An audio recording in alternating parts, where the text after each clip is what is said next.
The explosion threw Petty Officer Cade Emery through the doorway of the mud brick building, his rifle spinning into darkness. Blood filled his mouth. Screaming erupted from 3 directions. 14 SEALs had entered this village. In 11 seconds, they were down to 6. Cade dragged himself toward cover as rounds chewed through the wall above his head. Dust and debris rained down. Somewhere to his left, Chief Vasquez was calling for a medic, his voice cracking with desperation. Somewhere to his right, nothing. Just silence where 4 teammates had been standing moments ago. This was wrong. All of it.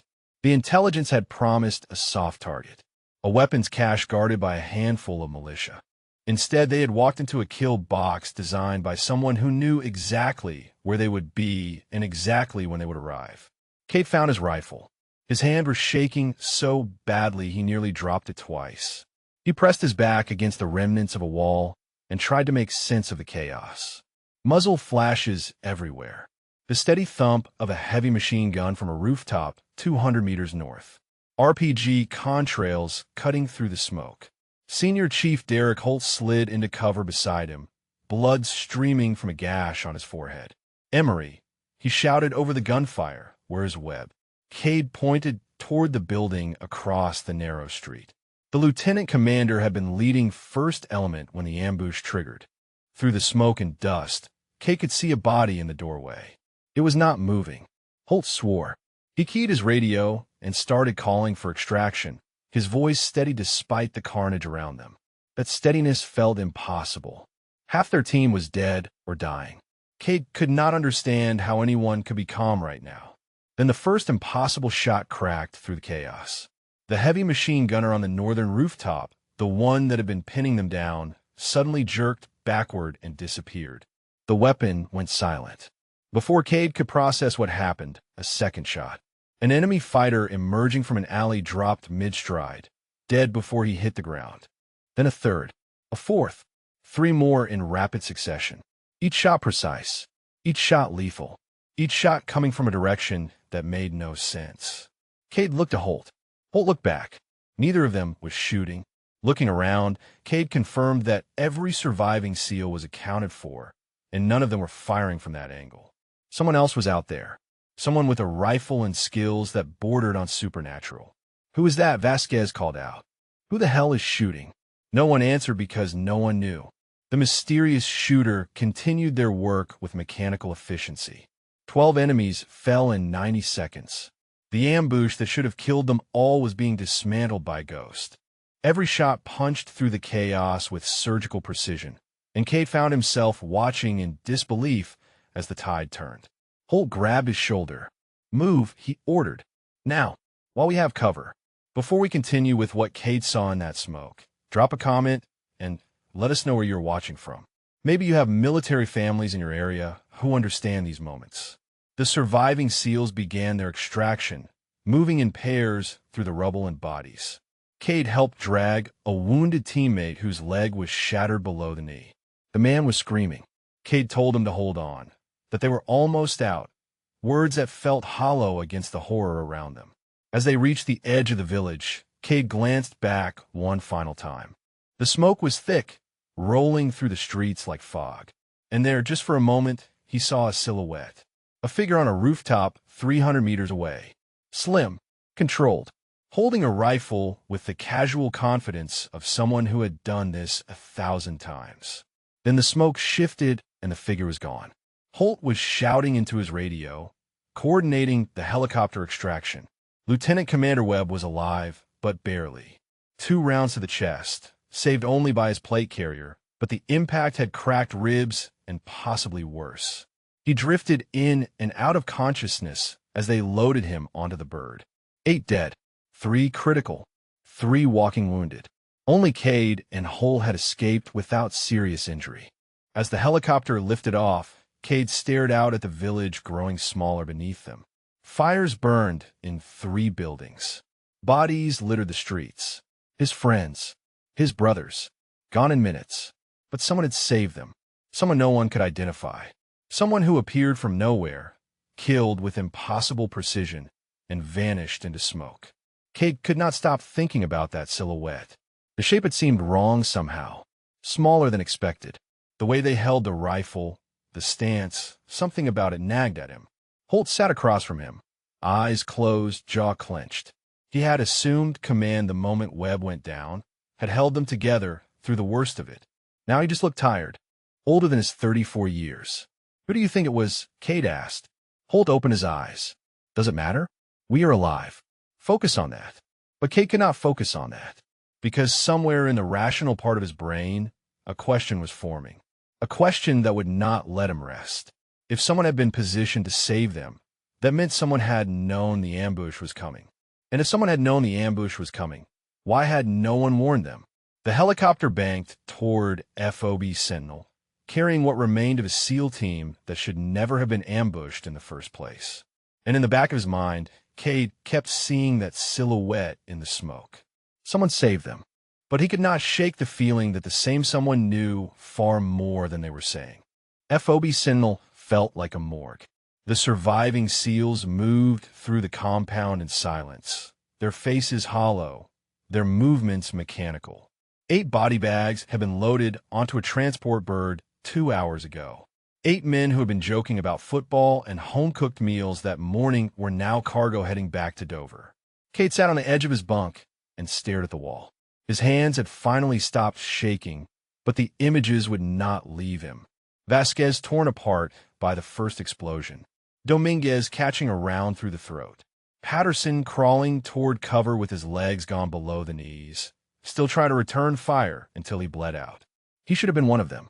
By every measure of probability, he should be in a body bag right now. Instead, he was alive because of a ghost with a rifle. The after-action briefing had been brutal. Lieutenant Commander Webb was in surgery, his condition uncertain. Senior Chief Holt had delivered the report with clinical precision, describing the ambush, the casualties, the mysterious covering fire that allowed their extraction.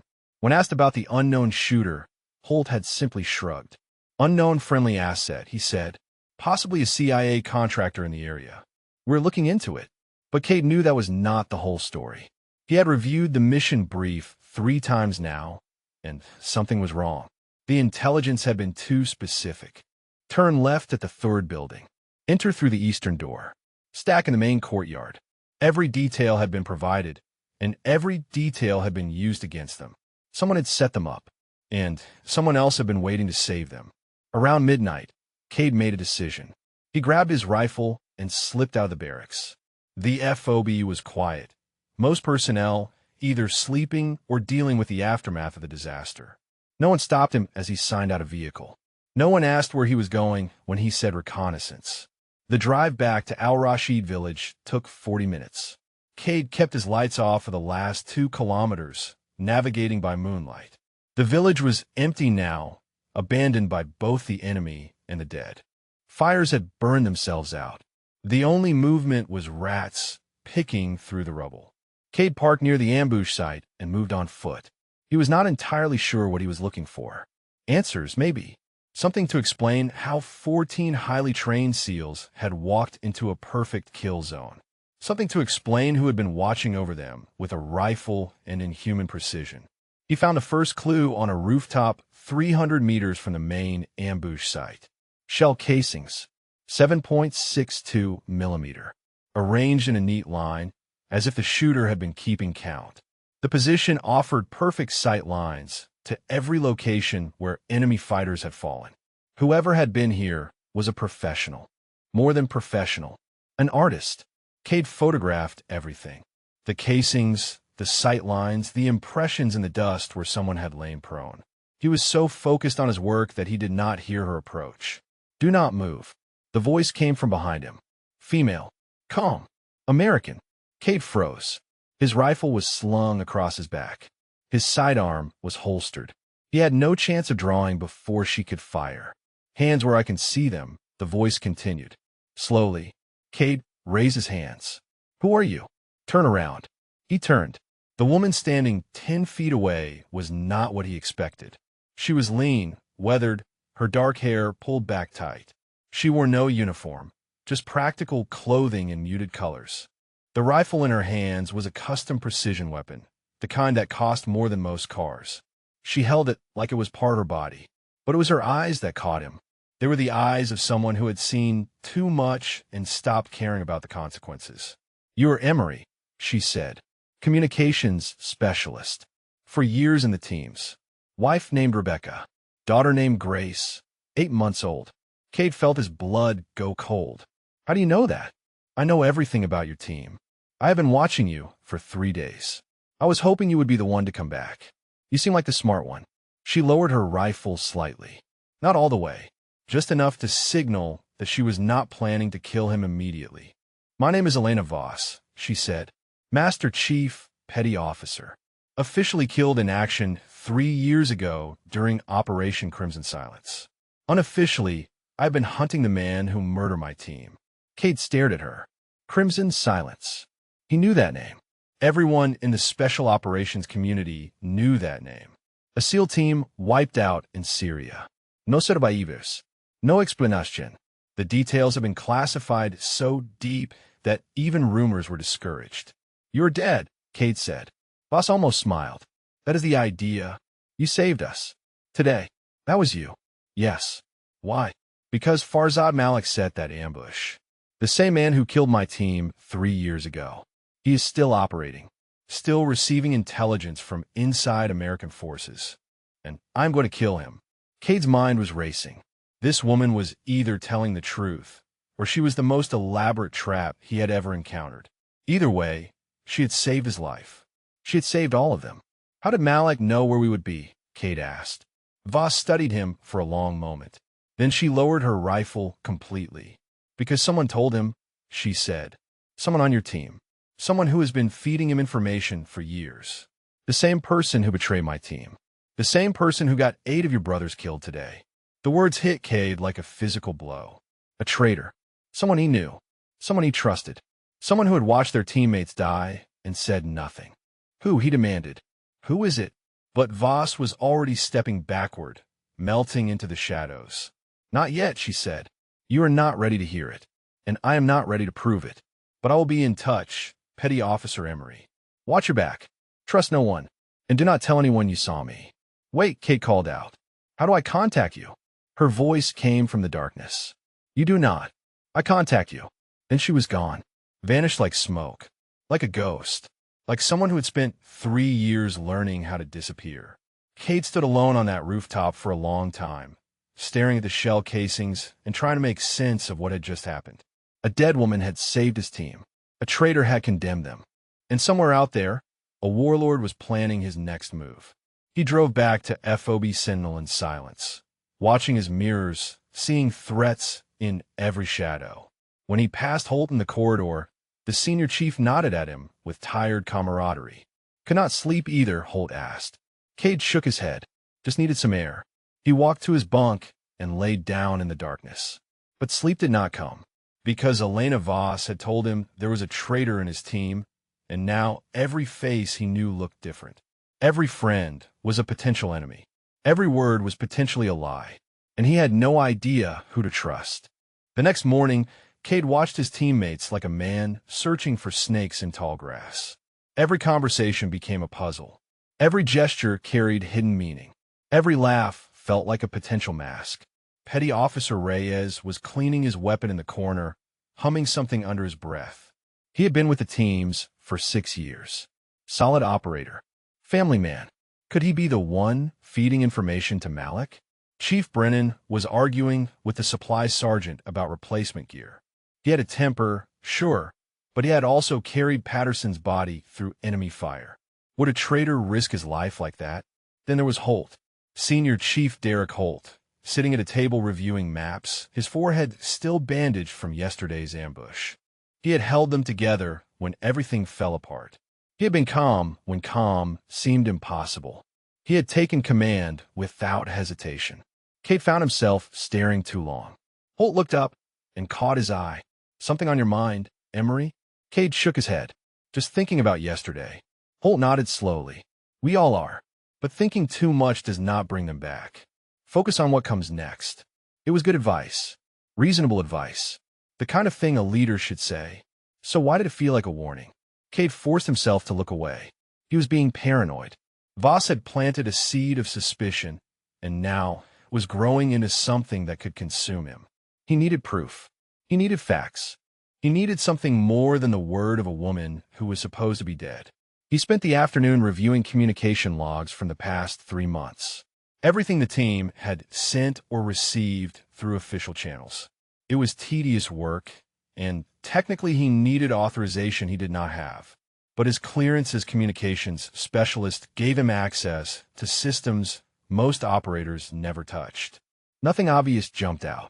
No misterious transmissions. No unexplained contacts. If someone was leaking information, they were doing it through channels he could not see. Around 1600 hours, Cade took a walk to clear his head. The FOB was busy with the usual activity. Vehicles moving. Personnel training. The mundane rhythm of military life continuing despite the tragedy that had torn through them. He found a quiet spot near the perimeter fence and sat down on an empty crate. The sun was dropping toward the horizon, painting the Syrian landscape in shades of orange and gold. It would have been beautiful if he could stop thinking about body bags and bullet wounds. A piece of paper fluttered against his boot. He almost ignored it. Then he saw the handwriting. Northgate, 2200. Come alone. Destroy this. No signature. No identification. But Cade knew who it was from. He burned the paper and scattered the ashes. For the rest of the evening, he went through the motions of normalcy. Ate dinner with the team. Played cards with Reyes and lost $40. Listened to Brennan complain about the heat. Through it all, he watched. And through it all, he noticed Holt watching him. At 21:45, Cade slipped out of the barracks. He made his way to the North Gate, using a route that avoided the main thoroughfares. The guard on duty was a young soldier he did not recognize. Cade flashed his credentials and muttered something about a security check. The soldier nodded and went back to his phone.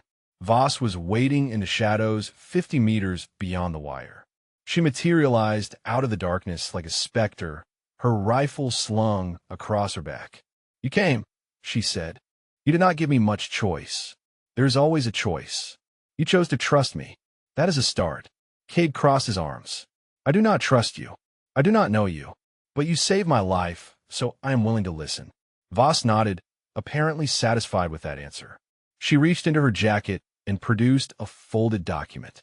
Cade took it and angled it toward the moonlight. It was a mission brief. Operation Crimson Silence. Dated 3 years ago. The details were sparse but damning.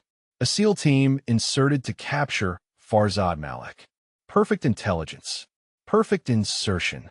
And then a perfect ambush that left 7 operators dead. "I was the 8th, Voss said. I survived by playing dead under the bodies of my teammates for 6 hours. I listened to Malik's men execute the wounded. I heard them laughing about how easy it had been." Her voice was flat, controlled, but Cade could hear the fractures beneath the surface. "When I finally extracted," Voss continued, "I reported what happened. I told command that we had been betrayed, that someone had given Malik our exact route, our exact timeline, our exact tactical plan. Do you know what they did?" Cade shook his head. "They classified everything, sealed the records, declared me killed in action along with the rest of my team. When I pushed back, when I demanded an investigation, I was told to stand down. I was told that pursuing this would damage national security. I was told to let it go. But you did not let it go." Voss met his eyes. "Would you?"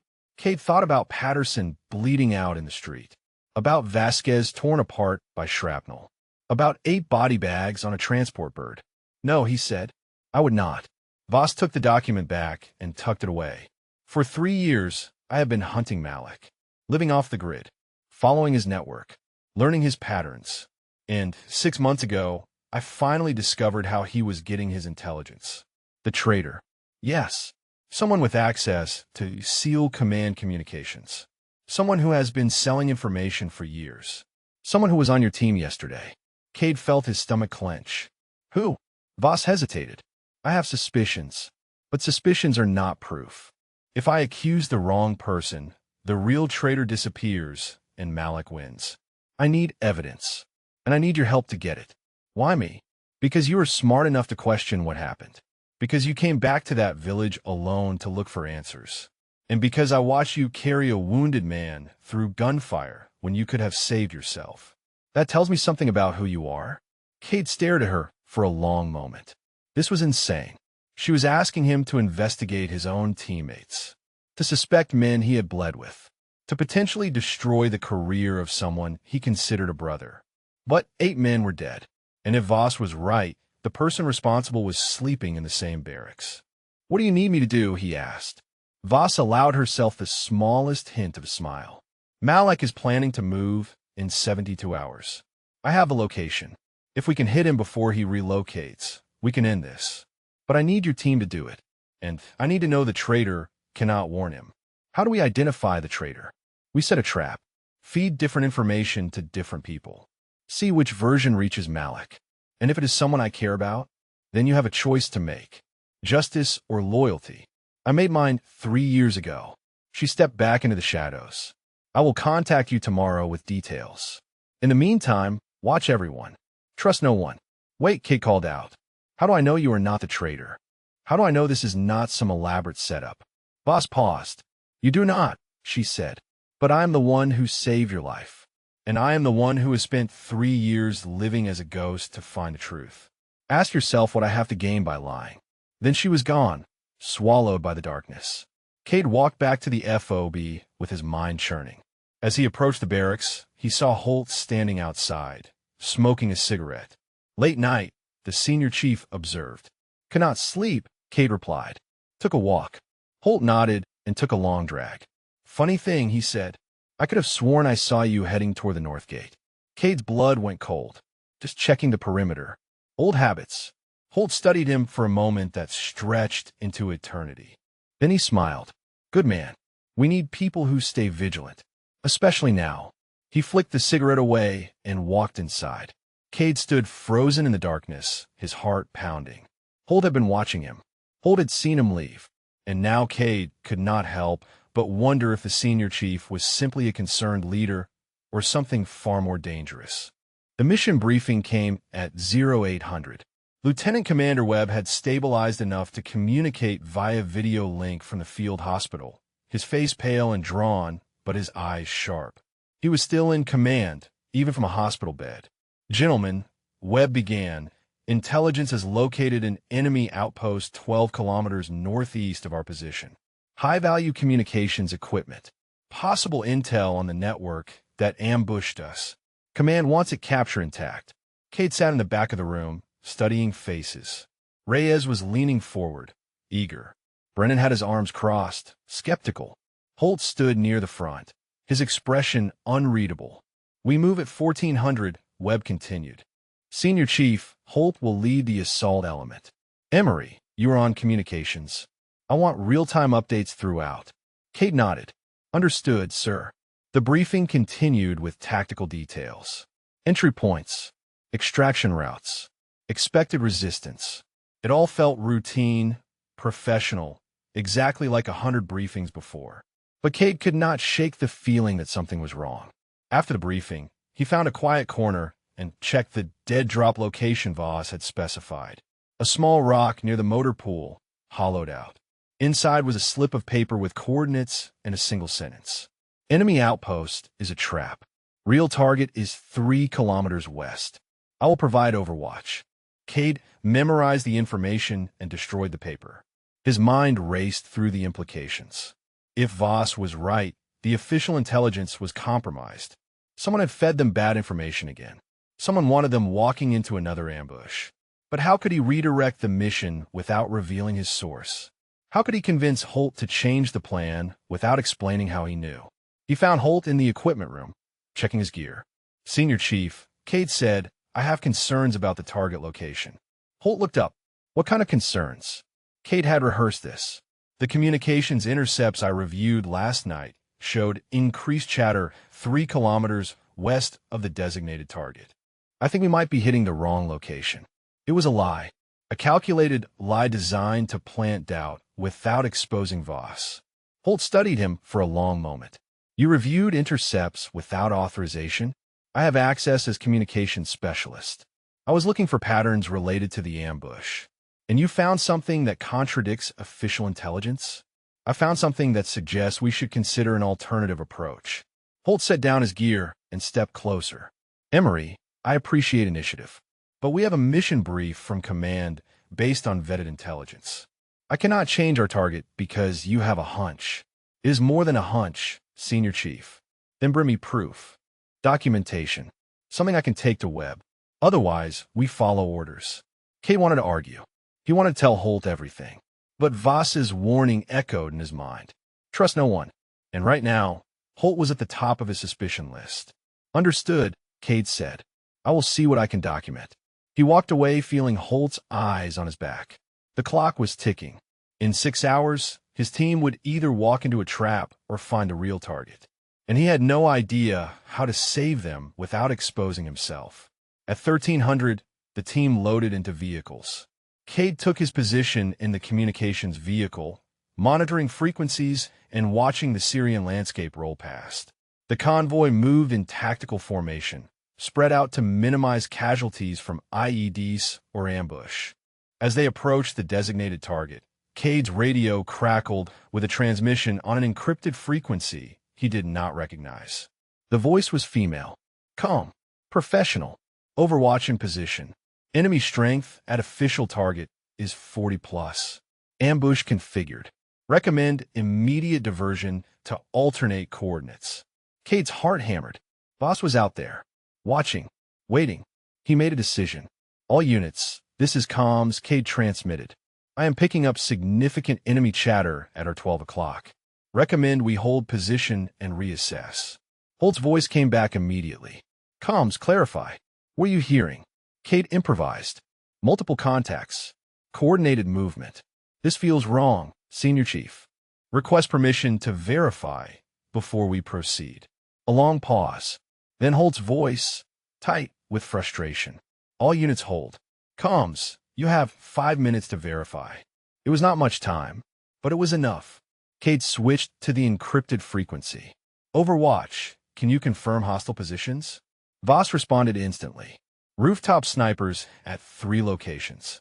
Machine gun nest in the central building. RPG teams in the alleys. They are waiting for you. Classic kill box.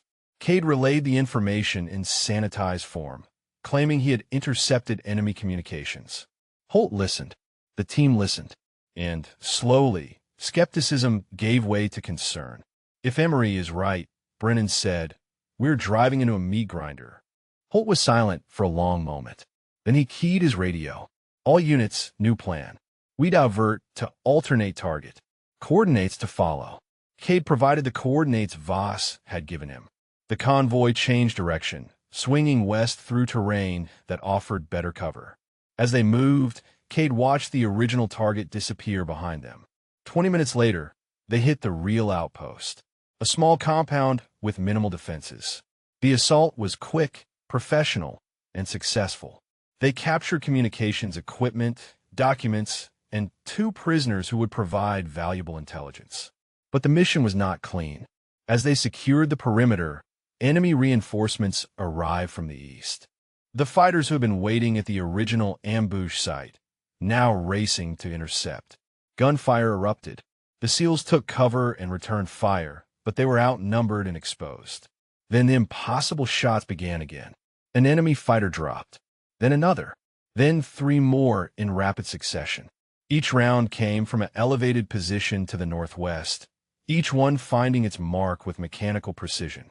Cade looked through his scope and saw her. A figure on a rocky outcrop 400 meters away. Voss, rifle braced, working with the calm efficiency of someone who had done this 1,000 times. In 90 seconds, she dropped 9 enemies. The remaining fighters broke and fled, unwilling to face a ghost they could not see. The SEALs stared at each other in disbelief. Who the hell is that? Reyes demanded. Who is shooting? Cade made another decision, one that would change everything. I know who it is, he said, and you need to hear what she has to say. He led them toward Voss's position. She met them halfway, rifle slung, hands visible.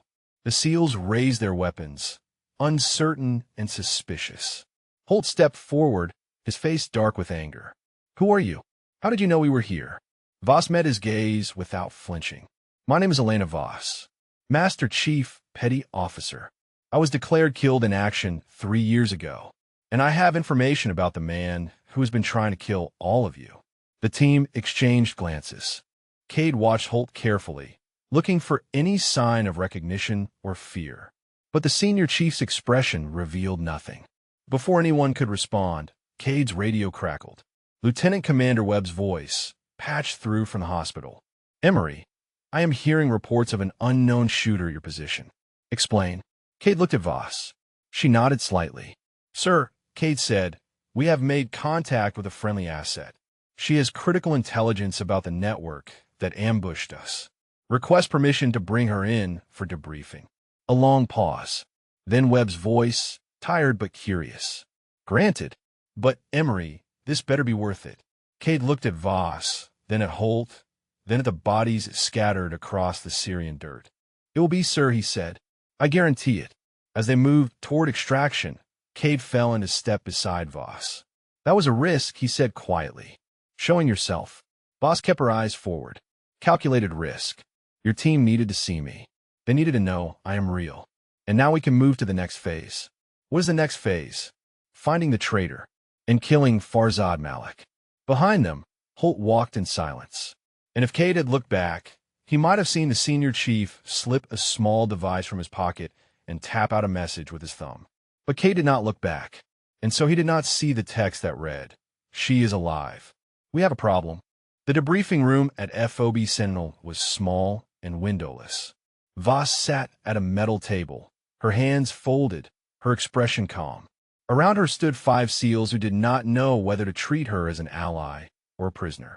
Holt leaned against the wall near the door, arms crossed, watching her with cold suspicion. Cade stood opposite him, watching Holt. Start from the beginning, Holt said. Who are you, really? Voss did not blink. I told you who I am. Master Chief Elena Voss. 17 years in Naval Special Warfare. Sniper qualification with the highest marks in my class. 3 combat deployments before I was assigned to Operation Crimson Silence. Crimson Silence, Brennan repeated. That mission is classified beyond anything I have ever seen. Because everyone who knew the truth is dead, Voss replied. Everyone except me, and the man who killed them. She laid out the story in precise, clinical terms. The mission to capture Farzad Malik. The perfect intelligence that turned out to be a perfect trap. The 6 hours she spent hidden beneath the bodies of her teammates, listening to them die one by one. By the time she finished, the room was silent. Even Holt had lost some of his skeptical edge. Or at least, he appeared to. Why did you not come in? Reyes asked. After you escaped. Why go dark? Because someone inside our own command structure was feeding Malik information, Voss said. If I reported in, if I went through official channels, the traitor would know I survived. They would either discredit me or eliminate me. So I stayed dead. I spent 3 years tracking Malik's network, learning his patterns, waiting for the right moment to strike. And that moment is now, Cade said. Voss nodded. Malik is planning to relocate in less than 48 hours. I know where his compound is. I know his security setup. And I know that if we do not hit him now, he disappears and this all starts again. Holt pushed off the wall. That is a nice story. But you are asking us to trust a ghost. Someone with no verifiable identity who appeared out of nowhere. I saved your lives, Voss replied evenly. Twice now. I could have let you walk into that ambush today. I could have watched you die the same way my team died. Instead, I exposed myself to help you. Does that sound like someone working against you? It sounds like someone building trust for a bigger play. The words hung in the air. Cade watched Holt carefully. The accusation was logical, reasonable, exactly what a good leader would say. But it was also exactly what a traitor would say to deflect suspicion. Lieutenant Commander Webb's voice crackled through the speaker on the table. He had been listening remotely from his hospital bed. Master Chief Voss, he said, I pulled what records I could access. Your service file confirms your identity. Your qualification scores are exceptional. But everything after Crimson Silence is a blank. Officially, you have been dead for 3 years. Officially, yes, Voss said. Unofficially, I have been doing the job our command structure refused to do. Webb was silent for a moment. What do you need from us? Your team. Your weapons. your willingness to hit Malek's compound before he disappears. In exchange, I will give you the location, the intelligence, and the Overwatch support that kept your men alive today.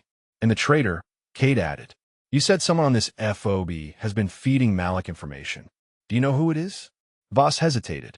The first time Cade had seen her show uncertainty. I have suspicions, she said carefully. But suspicions can be wrong. I need proof before I make accusations. Holt laughed. How convenient. You claim there is a traitor, but you cannot tell us who. You claim you have intelligence, but we have to take it on faith. You claim you want to help, but you've been lying to everyone for 3 years. I have been surviving, Voss shot back. There is a difference. The room fell silent again. Cade could feel the tension building, the divide between those who wanted to trust Voss and those who saw her as a threat. Webb's voice broke the stalemate. We will verify what we can and make a decision by morning. Voss, you will remain on base under guard. Not as a prisoner, but as a precaution. Holt, you are in tactical command until I return to duty. Emery, I want you to coordinate with Voss on any intelligence she can provide. The connection ended. The team filed out, leaving Cade alone with Voss and the 2 guards assigned to watch her. He stayed after the others left, Holt giving him a long look before disappearing through the door. You held back, Cade said quietly. About the traitor. You know more than you are saying. Voss looked at him with those eyes that had seen too much. I know enough to be dangerous. But if I name the wrong person, the real traitor walks free and I lose any chance of catching them. So what do? We set a trap. Tomorrow, before the mission brief, we feed different information to different people. Whoever leaks to Malek will reveal themselves. And if it is someone I trust? Voss's expression softened just slightly. Then you learn the hardest lesson there is. That trust is a weapon, and some people know exactly how to use it against you. She stood and walked toward the small cot in the corner of the room. The guards watched her, but did not interfere. Get some sleep, Emery. Tomorrow we find out who has been killing your friends. Cade left the debriefing room and walked into the cool night air. The FOB was quiet now. Most personnel asleep or on watch. Stars blazed overhead, indifferent to the human drama playing out below. He found himself walking toward the perimeter fence, toward the spot where he had met Voss the night before. His mind was churning with everything she had told him. The massacre, the cover-up, the 3 years of hunting alone. He tried to imagine it. Losing everyone you served with. Being abandoned by the system you trusted. Choosing to become a ghost rather than let the guilty escape. Would he have made the same choice? He pulled out his phone and looked at the photo on his lock screen. Rebecca and Grace. His wife holding their daughter, both of them smiling at the camera. 8 months old. He had missed so much already. Every day here was another day away from them. If something happened to him, if he died on some mission in Syria, would Rebecca ever know the truth? Or would she just get a folded flag and empty condolences? A sound behind him. Footsteps on gravel. Cade turned to see Holt approaching, another cigarette in his hand. Seems like we keep running into each other out here, Holt said. Seems like Cade agreed. Holt took a drag and exhaled slowly. What do you think of her? Voss. I think she saved our lives. That is not what I asked. Cade considered his words carefully. I think she has been through something terrible. I think she wants justice. Whether we can trust her completely, I do not know. But I am willing to give her a chance. Holt nodded slowly. You are a good man, Emery. Loyal. Trusting.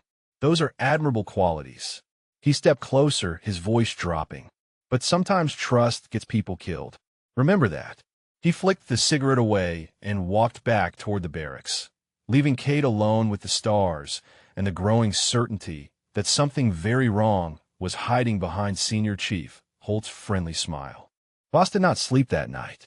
Cade found her at 0400, sitting on her cot with a worn photograph in her hands. The guards had dozed off in their chairs, and she made no move to escape. She just sat there, staring at faces frozen in time. Cade knocked softly on the doorframe. She looked up, but did not hide the photograph. My team, she said, taken 2 days before Crimson Silence. He stepped closer. 7 faces smiled back at him from the image. Young men in tactical gear, arms around each other, mugging for the camera. Voss stood in the center, younger and unburdened, her smile genuine. "Chief Warrant Officer Marcus Webb," she said, pointing to a broad-shouldered man on her left. "No relation to your lieutenant commander. He was our team leader. Best operator I ever worked with. He took 4 rounds covering our retreat. Kept fighting until he bled out." Her finger moved to the next face. "Petty Officer First Class Dante Reeves. Communications specialist, like you. He was the first one they executed. Malik's men found him hiding in a drainage ditch. They made him call for help on an open channel, then shot him while his family listened." Kate felt sick. He wanted her to stop, but he knew she needed to say this. Needed someone to hear it. She named them all. 7 men. 7 stories. 7 deaths that haunted her every waking moment. "I wrote letters to their families," she said. "After I went dark. Letters I could never send. Explaining what really happened. Explaining why I could not come home. I have 43 letters now. 1 for every week of the first year. Then I stopped counting. Why are you telling me this? Because you need to understand what we are fighting for. This is not about tactics or intelligence or military objectives. This is about 7 men who trusted their country and were betrayed by someone inside it. Someone who sold their lives for money. Someone who is still walking free." She tucked the photograph into her jacket. "I spent 3 years tracking Malik, learning his network, mapping his operations. But I could never get close enough to finish it. He is protected, connected. He has sources inside a dozen intelligence agencies. And the one source that matters most is the one who killed my team. The traitor. Yes, I always knew there was a mole. The ambush was too perfect. They knew our route, our timeline, our communication frequencies. That level of detail does not come from captured documents or intercepted transmissions. It comes from someone with direct access to mission planning. And you think that person is here, on this FOB. I know they are. The ambush that killed your teammates was identical to Crimson Silence. Same tactics, same precision, same impossible foreknowledge. Malik used the same playbook because he is using the same source." Kate sat down across from her. The weight of it pressed down on him. Someone he knew. Someone he had shared meals with, trained with, trusted with his life. A murderer hiding behind a friendly face. "Tell me about Crimson Silence," he said. "Everything. I need to understand." Voss was quiet for a long moment. Then she began. "We inserted at 0200, 12 kilometers north of Malik's compound. The plan was simple. Move through the valley under cover of darkness. Hit the compound at dawn. Capture Malik alive. Intelligence said he had minimal security. 20 fighters at most. We had surprise on our side." She closed her eyes, and Cade could see her going back, reliving it. The first sign something was wrong came at the river crossing. It was a bridge, an old stone bridge that should have been unguarded. Instead, there were fighters on both sides. Dug in, waiting. Chief Webb called for a board, but it was too late. They had us boxed in. RPGs took out our lead element. Machine gun fire from 3 directions. We tried to fight through, try to reach cover, but they knew exactly where we would go. Every fallback position was compromised. Every escape route was blocked. Her voice hardened. It lasted 6 hours. 6 hours of fighting, retreating, watching my team die one by one. By the end, I was the only one left. I hid under the bodies, under Marcus and Dante and the others. I listened to Malik's men walk through the carnage, putting bullets in anyone still breathing. She opened her eyes and looked at Cade. "Do you know what Malik said?" He walked right past where I was hiding. He said, "Tell our friend thank you." The information was perfect.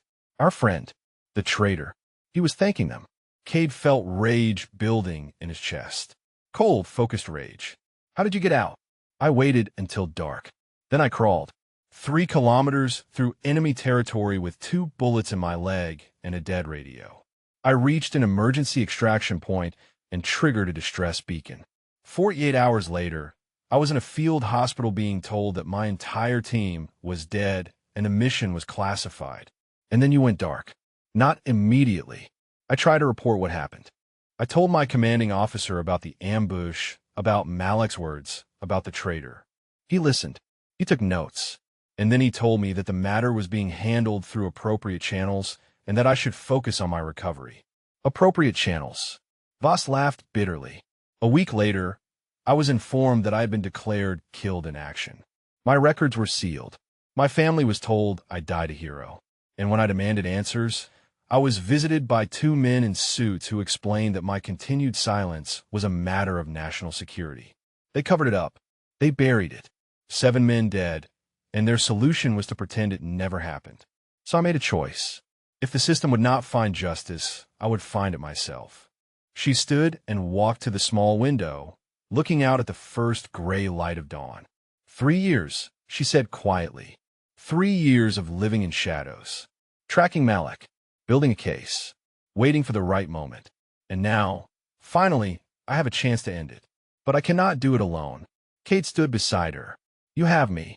I need more than you. I need your team. I need people who can hit Malak's compound and put him in the ground. And I need to know that the traitor cannot warn him. The trap, Kate said. Different information to different people. Yes, we feed each suspect a unique detail about the assault plan. A time, a location, a specific approach. Then we watch. Whichever version reaches Malak tells us who the traitor is. And then we deal with them. One way or another. Kate thought about his teammates. Reyes, Brennan, Holt. Many had served with. Many had trusted. One of them was a murderer. When do we start? Now. The mission briefing is in 4 hours. We plant the information before then. By the time we move on Malak, we will know who has been killing your friends. She turned to face him, and for the first time, Kate saw something other than cold determination in her eyes. Something almost like hope. Thank you, she said, for believing me, for listening. I've been alone for so long, I forgot what it felt like to have someone on my side. You are not alone anymore. Voss nodded slowly. Then let us find a traitor. They walked out of the room together as the sun rose over FOB Sentinel. Somewhere on this base, a murderer was sleeping peacefully. In a few hours, that peace would be shattered, and Kate would be there to watch it happen. The trap was elegant in its simplicity. 3 suspects, 3 unique pieces of information, 3 chances to catch a killer. Kate approached Reyes first, catching him alone in the motor pool. Hey, he said casually. Voss shared some intel with me about the assault. Looks like we are hitting Malak's compound from a northern ridge. 0500 insertion. Reyes nodded, distracted by the engine he was inspecting. Northern ridge. Got it. Sounds solid. Brennan was next. Kate found him in the chow hall, nursing a cup of coffee that had gone cold. Word from Voss, Kate said, sliding into the seat across from him. Assault is going through the Eastern Valley. 0300 start time. Brennan grunted. Eastern Valley is exposed. She better know what she is doing. That left Holt. Kate found the senior chief in the communications tent, reviewing satellite imagery. He hesitated at the entrance, suddenly aware of how dangerous this moment was. If Holt was the traitor, if he suspected what Cade was doing, this conversation could be his last. Senior Chief, Cade said, stepping inside. Voss finalized the assault plan. Western approach through the dry riverbed. 0400. Holt looked up from the imagery. His eyes were calm, unreadable. Western approach, he repeated. That is a bold choice. A lot of open ground. She says Malak will not expect it. His defenses are concentrated on the other approaches. And you trust her assessment? I trust that she has been watching this compound for months. She knows his patterns better than anyone. Holt held his gaze for a long moment. Then he nodded. All right. Western approach. 0400. I will adjust our preparations accordingly. Cade left the tent with his heart pounding. The bait was set. Now, they had to wait. Voss had positioned herself at a monitoring station with access to signals intelligence. If anyone on the FOB transmitted to Malak's network, she would detect it. The technology was not perfect, but it was their best chance. The hours crawled by. Cade tried to focus on equipment checks and mission prep, but his mind kept drifting back to the trap. Every time he saw Reyes, Brennan, or Holt, he wondered, which one of you is the murderer? Which one of you watched our teammates die and said nothing? At 1400, Voss found him behind the supply building. Her face told him everything. We got a hit, she said. Cade felt his stomach drop. Who? The transmission went out 30 minutes ago. Encrypted, but I caught the signature. It referenced the Western approach. 0400. Western approach. The information he had given to Holt. Cade leaned against the wall, suddenly dizzy. Part of him had suspected. Part of him had known. But hearing it confirmed was different. Holt. Senior Chief Derek Holt. The man who had held them together during the ambush. The man who had taken command when Webb went down. The man who had looked him in the eye and talked about trust. Are you certain? Cade asked. Voss nodded. The transmission originated from the communications tent. Holt was the only one inside at that time. And the content matched exactly what you told him. Why? Why would he do this? I do not know yet. Money, probably. Malak pays well for American intelligence. Or maybe it is something else. Leverage. Blackmail. People betray their country for all kinds of reasons. Cade thought about Holt's cigarettes, his late-night walks, his questions about what Cade was doing, where he was going. It all made sense now. Holt had not been a concerned leader. He had been watching, monitoring, making sure no one got too close to the truth. What do we do? Cade asked. We cannot confront him directly. Not yet. If he knows we are onto him, he runs. Or worse, he warns Malak and the assault fails before it starts. So we let him walk around free, knowing what he did. We let him think he is safe. We adjust the real assault plan to something he does not know. And when we hit Malak's compound, we make sure Holt cannot interfere. How? Voss's expression hardened. Leave that to me. That evening, the team gathered for the final mission briefing. Lieutenant Commander Webb had been transported back to the FOB, his condition upgraded to stable. He sat at the head of the table, pale but determined, refusing to let his team go into combat without him present. Voss stood at the map, outlining an assault plan that bore no resemblance to anything Cade had told the suspects. The real approach was from the south, through a series of caves that Malak's forces had never bothered to guard. 200 insertion. Surgical strike. Holt listened attentively, asking questions, offering suggestions, playing the role of the dedicated senior chief. Cade watched him and felt sick. After the briefing, the team dispersed to make final preparations. Cade lingered, waiting until Holt left, then approached Voss. What happens to him? Cade asked quietly. After this is over. Justice, Voss replied. One way or another. That night, Cade could not sleep. He lay on his bunk, staring at the ceiling, thinking about everything Holt had done. Every mission they had run together. Every conversation. Every moment of apparent camaraderie. How many people had died because of him? The 8 SEALs in the ambush. The 7 operators in crimson silence. How many others that they did not even know about? Around midnight, Cade gave up on sleep and walked outside. The FOB was quiet, most personnel resting before the assault. Stars blazed overhead, the same stars that had witnessed countless betrayals throughout human history. He found himself at the perimeter fence again, his thinking spot, his place to wrestle with things too heavy to carry alone. Footsteps behind him. He turned, half expecting Holt, but it was Voss. Could not sleep either, she asked. Too much to think about. She stood beside him, looking up at the stars. I used to love nights like this. Before crimson silence, I would find the highest point I could and just watch the sky. It made everything else seem small. And now I see the same stars I saw while hiding under my teammates' bodies. The same stars I saw while crawling through the desert with bullets in my leg.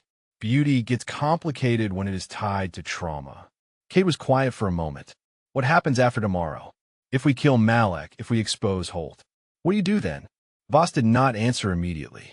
I have not thought about after, she admitted. For 3 years, killing Malak was the only future I allowed myself to imagine. Beyond that, there was nothing. That is no way to live. No, it is not. She turned to look at him, but it was the only way I could survive.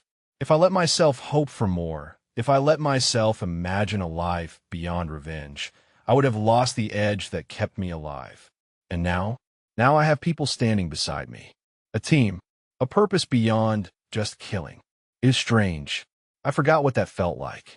Cade thought about Rebecca and Grace, about the life waiting for him back home, about the future he was fighting to protect. You should think about after, he said. Give yourself something to live for beyond Malak. Voss smiled slightly. The first genuine smile he had seen from her. Maybe I will. After tomorrow, they stood together in comfortable silence, two soldiers on the edge of something that would change everything. Behind them, the FOB hummed with the quiet energy of imminent action. Tomorrow, they would assault a fortress. Tomorrow, they would expose a traitor. Tomorrow, everything Elena Voss had worked for would finally come to fruition. But tonight, for just a few hours, they allowed themselves to be human. And somewhere in the barracks, Senior Chief Derek Holt slept peacefully, unaware that his carefully constructed world was about to collapse around him. 0100. 1 hour until insertion. The team gathered in the staging area, checking weapons and gear with the quiet efficiency of professionals who had done this 100 times before. Cade moved through his own preparations mechanically, his mind focused on the man standing 15 feet away. Holt was laughing at something Brennan had said. Easy. Relaxed. The picture of a confident operator about to lead his team into combat. No trace of guilt. No hint of a monster hiding beneath the surface. Cade wondered how he did it. How he smiled at men he had condemned to death. How he slept at night, knowing the blood on his hands. The psychology of it was beyond comprehension. Voss appeared at his elbow, her voice barely above a whisper. We need to talk. Now. They slipped away to a quiet corner behind the equipment lockers. Voss's expression was tense. Problem, she said. Holt has a backup communication device. I spotted it during gear check. Small, easily concealed. If he gets a chance to use it during the assault, he can warn Malak in real time. Can we take it from him? Not without tipping him off. He will know we are on to him, and everything falls apart. So what do we do? Voss had clearly been thinking about this. During the assault, you stay close to him. Shadow his every move. If he reaches for that device, you stop him. Whatever it takes. And if he resists, then we deal with it in the field. But Cade, I need you to understand something. If Holt warns Malak, if this assault fails, we do not get another chance. Malak disappears. The traitor walks free. And everyone who died will have died for nothing. Cade looked across the staging area at Holt. The senior chief was adjusting his plate carrier, his movements smooth and practiced. A soldier preparing for war. A traitor preparing to betray. I understand, Cade said. He will not get the chance. They rejoined the group as Lieutenant Commander Webb called for final briefing. The commander looked better than he had in days, determination overriding his physical limitations. Gentlemen, Webb said, and Master Chief Voss. In 60 minutes, we insert via the southern cave system. Our target is Farzad Malak. He is responsible for the deaths of 15 American operators, including 8 members of this team. Tonight, we end him. He outlined the assault plan one final time. Entry points, fire teams, extraction protocols. Voss would provide overwatch from an elevated position. Cade would handle communications and stay close to the command element. Close to Holt. Any questions? Webb asked. Holt stepped forward. Sir, I want to say something. These past few days have been the hardest of my career. We lost brothers. Good men. But tonight, we honor their memory. Tonight, we show that their sacrifice meant something. I am proud to serve alongside each of you. The words were perfect, inspiring, exactly what a leader should say before combat. And every syllable was a lie. Cade caught Voss's eye across the circle. She gave him an almost imperceptible nod. Stay focused. Stay ready. The helicopters lifted off at 0145. 2 birds carrying what remained of the team, plus Voss and a small quick reaction force. The night was clear, stars blazing overhead, the Syrian landscape a patchwork of shadows below. Cade sat across from Holt in the cramped cabin. The senior chief had his eyes closed, apparently meditating or praying. His hand rested casually on his thigh, inches from the pocket where the backup device was hidden. You ready for this? Holt asked without opening his eyes. Ready as I will ever be. Holt opened his eyes and looked at Cade. There was something in his gaze, something that might have been suspicion, or might have been nothing at all. You have been different lately, Emery. Distant, distracted. Is there something on your mind? Cade forced his voice to stay steady. Just focused on the mission. A lot riding on tonight. There is. A lot riding on all of us. Holt paused. You know, I have been watching you. You are a good operator. Smart. Capable. You could go far in the teams. Thank you, Senior Chief. Just make sure you stay focused on what matters.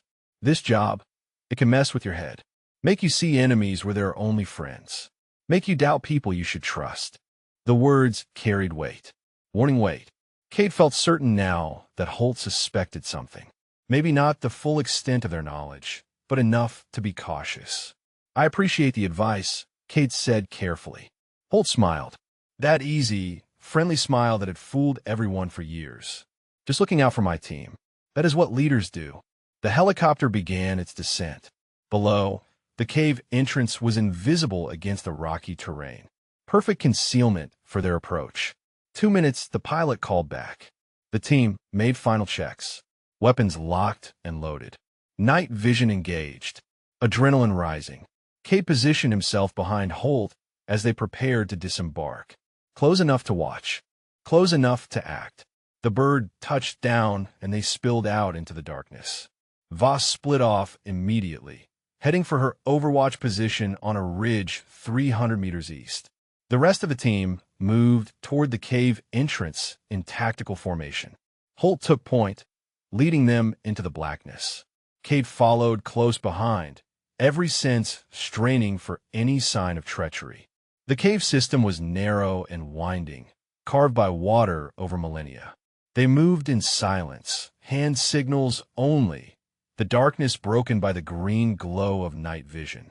After 15 minutes, the passage opened into a larger chamber. Holt raised a fist. The team halted. Something wrong, Brennan whispered. Holt did not answer. His hand moved slowly toward his pocket. Cade reacted on instinct. He stepped forward and grabbed Holt's wrist, stopping the motion before it reached the hidden device. What are you doing? Cade hissed. Holt's eyes widened, then narrowed. His expression shifted from surprise to calculation to something cold and dangerous. Let go of my arm, Emery. Not until you explain what you were reaching for. The team froze. Brennan and Reyes exchanged confused glances. Lieutenant Commander Webb pushed forward through the formation. What the hell is going on here? Webb demanded. Cade kept his grip on Holt's wrist. Sir, Senior Chief Holt has a concealed communication device. I have reason to believe he intends to warn the enemy of our approach. The words hung in the air like a grenade with the pin pulled. That is insane, Holt said. Emery has lost his mind. Sir, we need to continue the mission. Sir, Cade pressed, search his right cargo pocket. If I am wrong, I will accept full responsibility. Webb hesitated for only a moment. Then he nodded to Brennan. Check him. Brennan stepped forward, his expression troubled. Holt stood rigid as Brennan's hand reached into the pocket and emerged holding a small satellite communicator. The silence was deafening. Derek, Webb said quietly. What is this? Holt's friendly mask finally cracked. Something ugly emerged beneath it. Something desperate and cornered. You do not understand, he said. None of you understand. I did not have a choice. Before anyone could react, Holt moved. He drove his elbow into Brennan's face, ripped free from Cade's grip, and sprinted deeper into the cave system, into the darkness, toward Malik's compound, toward whatever desperate endgame he had planned. Stop him, Webb shouted. Cade was already running. Cade crashed through the darkness, his night vision painting the cave walls in shades of green. Holt was fast, his footsteps echoing ahead, but Cade was younger and driven by something beyond physical training. Rage, betrayal, the faces of 8 dead friends. The cave system twisted and branched. Cade followed the sounds of Holt's retreat, his rifle up, his breathing controlled. Behind him, he could hear the rest of the team following, but they were falling back. This chase had become personal. The passage opened suddenly into moonlight. Cade emerged onto a rocky slope overlooking Malik's compound. Floodlights illuminated a sprawling complex of buildings surrounded by walls and guard towers. And there, 50 meters ahead, Holt was scrambling down the slope toward the main gate. He was going to warn them, going to blow the entire operation. Cade raised his rifle. Senior Chief, stop. Holt spun, his own weapon coming up. For a frozen moment, they faced each other across the rocky terrain. 2 SEALs, brothers in arms, Now enemies. You should have left it alone, Emery. Holt's voice was ragged, desperate. You should have just followed orders like a good sailor. 15 men are dead because of you. Our teammates. Your brothers. They were not my brothers. Holt laughed, but there was no humor in it. You want to know the truth? I never wanted any of this. It started small. A gambling debt I could not pay. Then Malik's people found me. Offered to make it go away in exchange for a little information. Just troop movements. Nothing that would get anyone killed. And Crimson Silence? That was supposed to be the last one. They promised me. One more job, and I was free. I did not know they were going to slaughter everyone. I did not know. His voice cracked. For a moment, Cade saw something human beneath the traitor. A weak man who had made a terrible choice and been trapped by it ever since. But the moment passed. Because weakness did not excuse murder. Desperation did not bring back the dead. Drop the weapon, Cade said. It is over. Holt shook his head. It is not over until I say it is over. He turned and ran again, firing blindly behind him. Cade dove for cover as rounds sparked off the rocks. By the time he recovered, Holt had reached the compound perimeter. An alarm began to wail. Floodlights swept across the slope. Malik's forces were waking up. Voss's voice crackled in Cade's earpiece. I have eyes on Holt. He is at the main gate. They are letting him in. Can you take the shot? Negative. Too many civilians in the compound. I need a clear line. Cade swore. The assault plan was falling apart. Surprise was gone. They were about to hit a fully alerted enemy force with half their firepower. Webb's voice came over the radio. All elements. This is Commander. We're going loud. Execute assault plan. Voss, prioritize hostile leadership. Everyone else with me. The next few minutes were chaos. The team breached through a secondary entrance that Holt did not know about. They hit the compound hard and fast, moving through buildings with lethal efficiency. Gunfire erupted everywhere. Malik's fighters scrambled to respond, but they were disorganized, caught between the assault from outside and the confusion caused by the alarms. Cade moved with the command element, clearing rooms, engaging targets. His training took over, muscle memory executing the violent choreography of close-quarters combat. 2 fighters in a hallway went down. 3 more in a courtyard. He did not think. He just acted. Voss's rifle spoke from the ridge, each shot finding its mark with supernatural precision. A fighter on a rooftop dropped. A machine gun nest went silent. She was dismantling their defenses 1 bullet at a time. Cade, Voss called over the radio, I have Holt. He is moving toward the main building. Central structure, 2nd floor. On my way. Cade broke from the formation and sprinted across the courtyard. Round snapped past his head. He did not slow down. Holt was in there. Holt was going to warn Malik, and Cade was going to stop him. He hit the main building's entrance and went in low. The interior was opulent by Syrian standards. Marble floors, ornate furniture, the trappings of a warlord who had grown rich on blood money. Cade moved through the ground floor, checking corners, clearing rooms. Stairs, 2nd floor. A long hallway with doors on both sides. Holt emerged from a doorway 10 meters ahead. He saw Cade and raised his weapon. They fired simultaneously. Cade felt the round punch through his left shoulder, spinning him sideways. His own shot went wide, shattering a window. He hit the wall and slid down, his rifle clattering away. Holt advanced, limping. Cade's wild shot had caught him in the thigh. Blood soaked his pant leg, but he was still moving, still dangerous. You just could not let it go, Holt said, standing over Cade. You had to be a hero. Cade reached for his sidearm. Holt kicked it away. I liked you, Emery. I really did. You reminded me of myself before all this started. Idealistic. Loyal. Stupid. He raised his rifle, aiming at Cade's head. The shot came from behind Holt. A single crack that echoed through the hallway. Holt staggered forward, his weapon dropping. He turned slowly, confusion on his face, and saw Voss standing at the end of the corridor. Her rifle was raised, smoke curling from the barrel. That was for Crimson Silence, she said. Holt collapsed against the wall. The bullet had taken him through the lower back.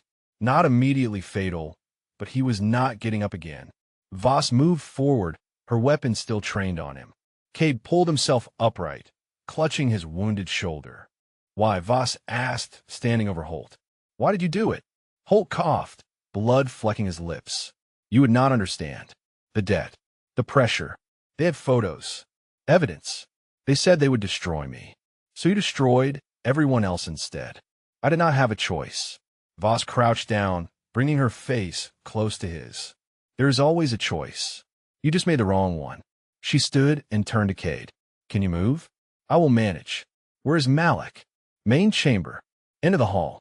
He's got personal security, but we have been thinning them out. Voss looked back at Holt. He was still breathing, but barely.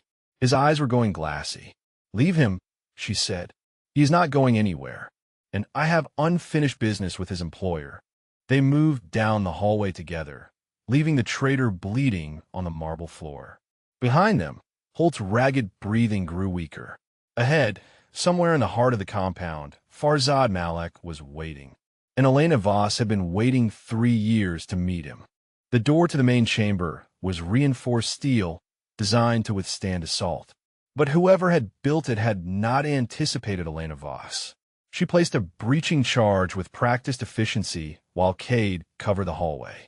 His shoulder screamed with every movement, but he forced the pain down. There would be time for bleeding later.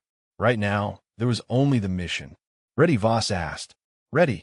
The charge detonated with a concussive thump. The door blew inward, and Voss went through the smoke like a phantom. Cade followed, his rifle up despite the agony in his shoulder. The chamber beyond was large and luxurious. Persian rugs on the floor, tapestries on the walls, a massive desk at the far end, behind which stood a silver-haired man in an expensive suit. Farzad Malak. He was not alone, for bodyguards flanked him, their weapons trained on the doorway. But none of them fired. Malak had raised his hand, holding them back. Master Chief Voss, Malak said. His English was perfect, cultured, with just a trace of an accent. I wonder when you would finally come for me. 3 years, Voss replied. She did not lower her rifle. 3 years I have been waiting for this moment. And now here you are, covered in blood and smoke, like some avenging angel. Tell me, was it worth it? The years of isolation? The sacrifice of everything you were? You murdered my team. I gave an order. Others pulled the triggers. There's a difference. Voss's jaw tightened. Semantics do not absolve you. Malak smiled. A calm, patient smile that belonged in a boardroom, not a war zone. Perhaps not. But they do provide perspective. You see me as a monster. I see myself as a businessman. Supply and demand. Your government demands intelligence. I supply it. The fact that people die is simply the cost of doing business. Cade felt his finger tighten on the trigger. The man's casual dismissal of human life was obscene. 15 men dead, and he talked about it like a quarterly earnings report. You are insane, Cade said. Malak turned his attention to Cade for the first time. And you are wounded. Badly, from the look of it. You should seek medical attention before you bleed out on my very expensive rug. He gestured to his bodyguards. Kill them. The room exploded into violence. Voss moved first, faster than should have been possible. Her rifle barked twice, and 2 bodyguards dropped before they could fire. Cade took the third, his shot punching through the man's chest despite the tremor in his wounded arm. The 4th bodyguard got off a burst that stitched across the wall before Voss put him down with a single round to the head. 4 seconds. For bodies. And Malak still standing behind his desk, that infuriating smile still on his face. Impressive, he said. Truly impressive. I can see why you survived Crimson Silence. Voss advanced on him, her rifle aimed at his heart. On your knees. Malak did not move. You could kill me. It would be easy, but it would not change anything. There will always be another Malak. Another broker.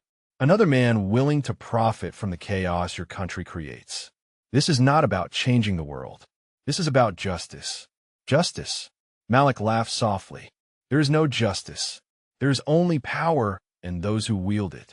You learned that lesson 3 years ago when your own government buried your teammates to protect their secrets. You did not get to talk about them. Why not? I knew them better than you might think.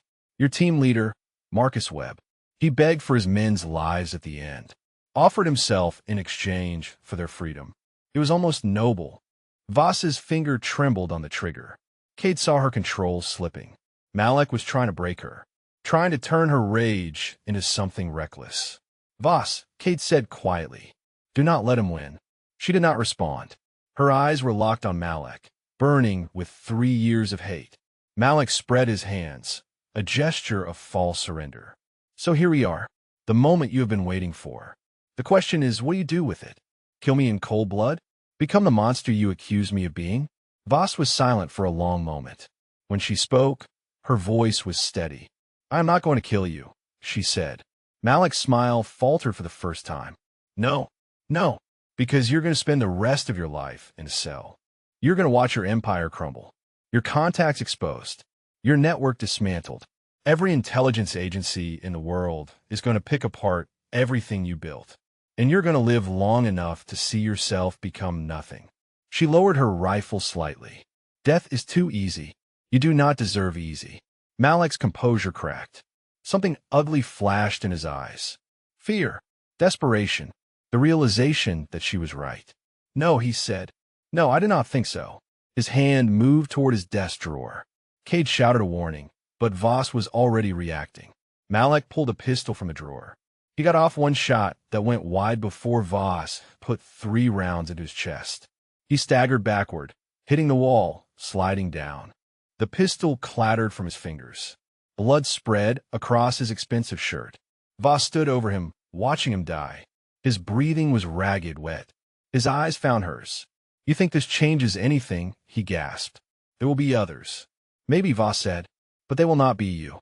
Malak's lips moved, but no sound came out. Then his eyes went empty, and his head slumped forward. It was over. Cade leaned against the doorframe, suddenly exhausted. The adrenaline was fading, and the pain in his shoulder was becoming impossible to ignore. But he forced himself to watch Voss, to be there for her in this moment. She stood motionless over Malak's body for a long time. 3 years of hunting, 3 years of sacrifice, 3 years of living as a ghost. And now the man who had taken everything from her was dead at her feet. Is it enough? Cade asked quietly. Voss did not answer immediately. When she finally spoke, her voice was hollow. I do not know, she said. I thought it would feel different. I thought I would feel complete. But I just feel empty. She turned away from the body and looked at Cade. Her eyes were wet, but no tears fell. It is done, she said. Whatever comes next, at least it is done. Cade nodded. Then let us get out of here, before I bleed out on his very expensive rug. Voss almost smiled. That would be a shame. It really is a nice rug. They left the chamber together, stepping over bodies and through smoke. Behind them, the compound was falling silent as the last of Malak's forces surrendered or fled. Outside, the first light of dawn was breaking over the Syrian mountains. A new day, a new beginning, and for the first time in 3 years, Elena Voss was not a ghost anymore. The helicopter ride back to FOB Sentinel was quiet. Cade sat with a field medic working on his shoulder, the pain dulled by morphine but still present. Across from him, Voss stared out at the lightening sky, her expression unreadable. Holt was in the back of the bird, unconscious and restrained. Voss's shot had not killed him. The medics had stabilized him enough for transport. He would live to face a court-martial. He would live to answer for 15 deaths. Cade was not sure if that was mercy or cruelty. The rest of the team sat in exhausted silence. Brennan had taken shrapnel to his arm during the assault. Reyes had a gash across his forehead that would leave a scar. But they were alive. Against all odds, they were alive. Lieutenant Commander Webb's voice crackled through the headset. All elements, this is Commander. Outstanding work tonight. Malak is confirmed dead. His network is in chaos. Intelligence is already moving on his contacts across 3 continents. This is a significant victory. A significant victory. The words felt hollow to Cade. 8 of their teammates were still dead. Nothing they had done tonight would bring them back. When they landed at FOB Sentinel, a small crowd had gathered. Word had spread about the assault, about the traitor, about the ghost who had come back from the dead to deliver justice. Soldiers and support staff lined the tarmac, watching as the team disembarked. Voss walked through them like she did not see them. Her eyes were fixed on something distant, something only she could see. Cade caught up to her outside the medical building. "Hey," he said, "you should get checked out." "I am fine. You were in a firefight. You breached a fortified compound. You killed a man who murdered your team. You're not fine." Voss stopped walking. For a moment, Cade thought she might argue. Instead, she just looked tired, more tired than anyone he had ever seen. "I do not know how to be fine," she admitted. "For 3 years, the only thing that kept me going was the mission. Every morning, I woke up thinking about Malik. Every night, I went to sleep planning how to kill him. And now he is dead, and I do not know what I am supposed to do next." Cade did not have an answer for her. How could he? He had never lost everything the way she had. He had never rebuilt himself around a single purpose only to see that purpose disappear. "You figured out," he said finally. "One day at a time. And you do not have to figure it out alone." Voss looked at him, really looked at him, like she was seeing him clearly for the first time. "You barely know me," she said. "I know enough. I know you saved my life.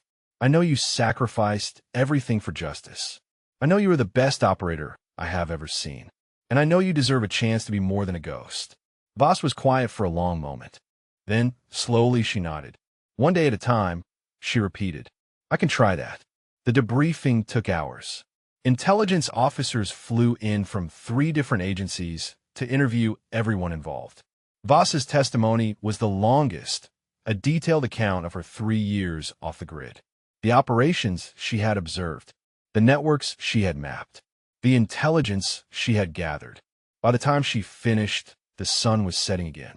A full day since the assault. Cade's shoulder had been properly treated and bandaged. The morphine had worn off, replaced by a dull ache that would be with him for weeks. He found Voss sitting alone on a bench outside the command building. She was holding something in her hands. The photograph of her team. "They would have liked you," she said as he sat down beside her. Marcus especially. He always said the best operators were the ones who asked questions, who did not just follow orders blindly. "Sounds like a good leader. The best I ever served under." She traced her finger across the faces in the photograph. "I used to talk to them. After I went dark.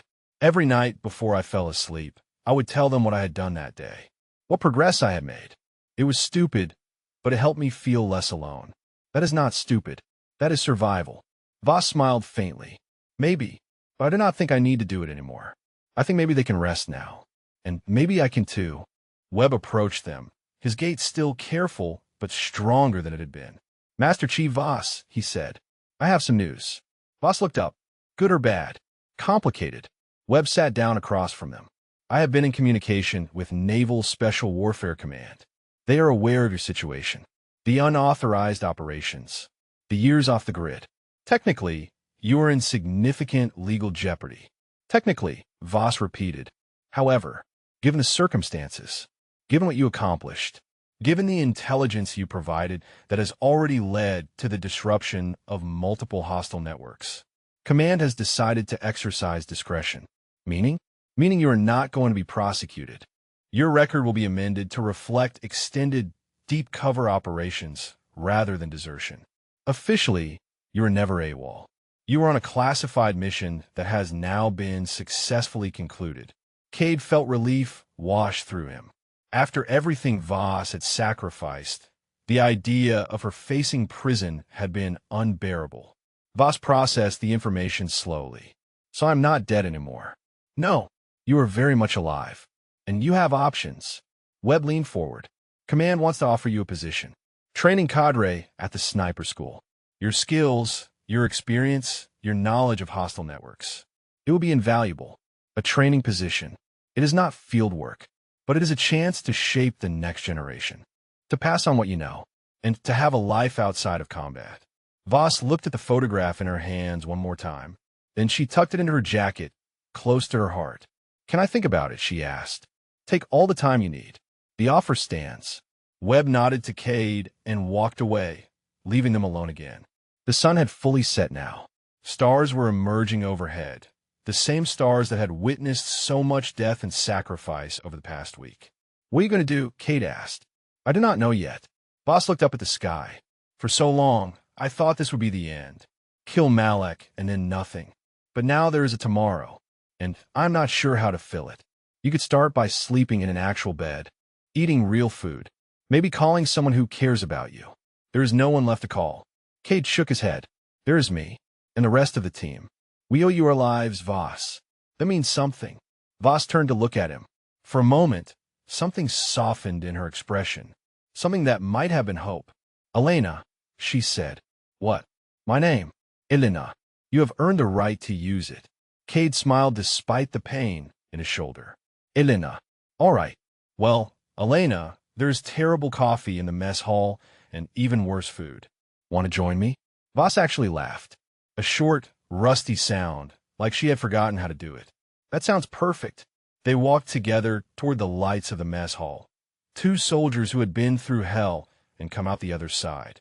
Behind them, the darkness of the Syrian night stretched on forever. But ahead, there was warmth and light and the promise of something new. 3 weeks later, Elena Voss stood in Arlington National Cemetery, surrounded by headstones that stretched to the horizon. The morning air was crisp, autumn leaves drifting across the manicured grass. 7 graves lay before her, arranged in a row. Her team, her brothers, finally at rest. The military had amended the records. Operation Crimson Silence was no longer a classified disaster buried in forgotten files. The men who died had been officially recognized. Their families had been told the truth. Their sacrifice had been honored. It was not enough. It would never be enough. But it was something.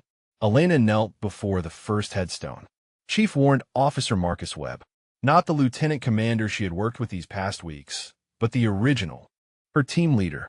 Her mentor.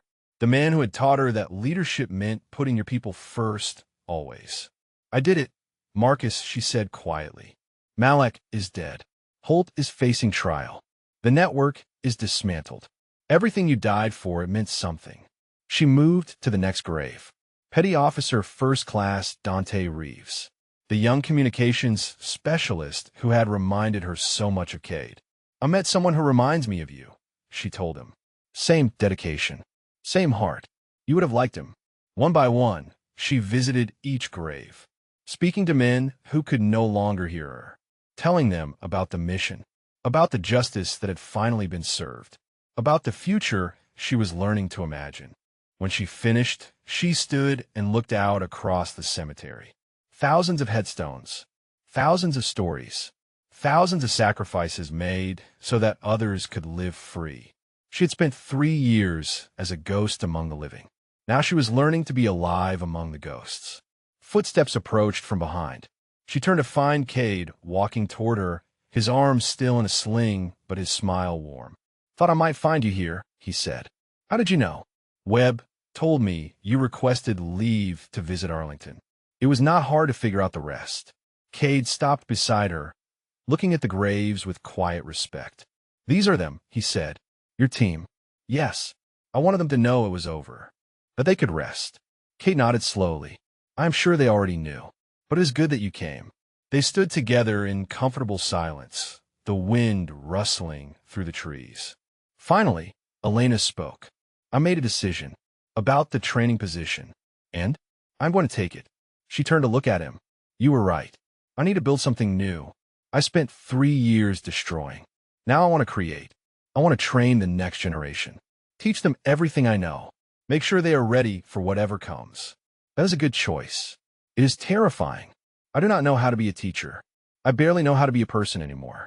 Cade laughed. You will figure it out. You're the most capable person I have ever met.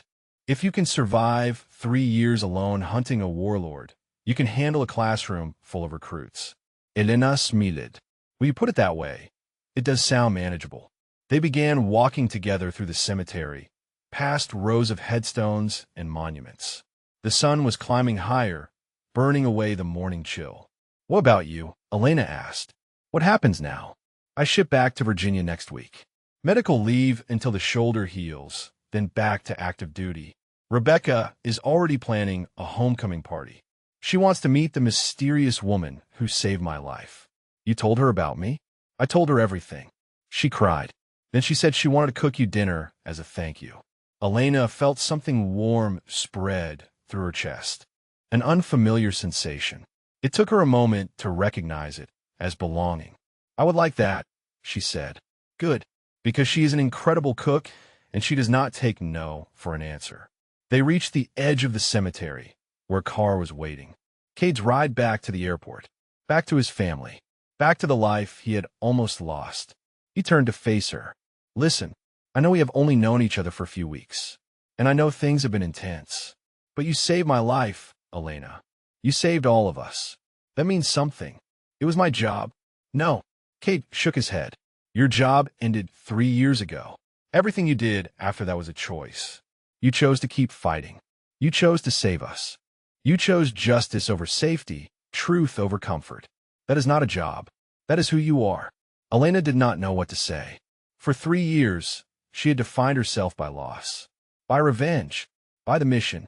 Now, someone was seeing her as something more, something better. Thank you, she managed. Do not thank me. Just promise me you will actually live now. Not just exist. Not just survive. Live. I will try. Good. He extended his hand. It was an honor serving with you, Master Chief. Elena took his hand and shook it firmly. The honor was mine, Petty Officer. Cade smiled one last time, then turned and walked toward the waiting car. Elena watched until he disappeared inside, until the vehicle pulled away and vanished down the tree-lined road. Then she was alone again, but this time the solitude felt different. Not like isolation, not like exile, just like quiet, the kind of quiet that comes after a storm. She walked back through the cemetery, past her team's graves, past thousands of others who had given everything for their country. The sun was warm on her face. The sky was clear and blue. Somewhere in Virginia, a family was waiting to welcome her. Somewhere in California, a training facility was preparing for her arrival. She had spent 3 years as a ghost, a phantom hunting through shadows, driven by rage and grief. But ghosts did not feel the sun on their skin. Ghosts did not have friends who cared about them. Ghosts did not have futures. Elena Voss was not a ghost anymore. She stopped at the cemetery gates and looked back one final time. The headstones glittered in the morning light, silent sentinels keeping watch over the honored dead. Rest easy, she whispered. I will take it from here. Then she turned and walked into the sunlight, toward whatever came next. If this story moved you, drop a comment about what resonated most with you, or share if you know anyone who carried a burden alone when they did not have to.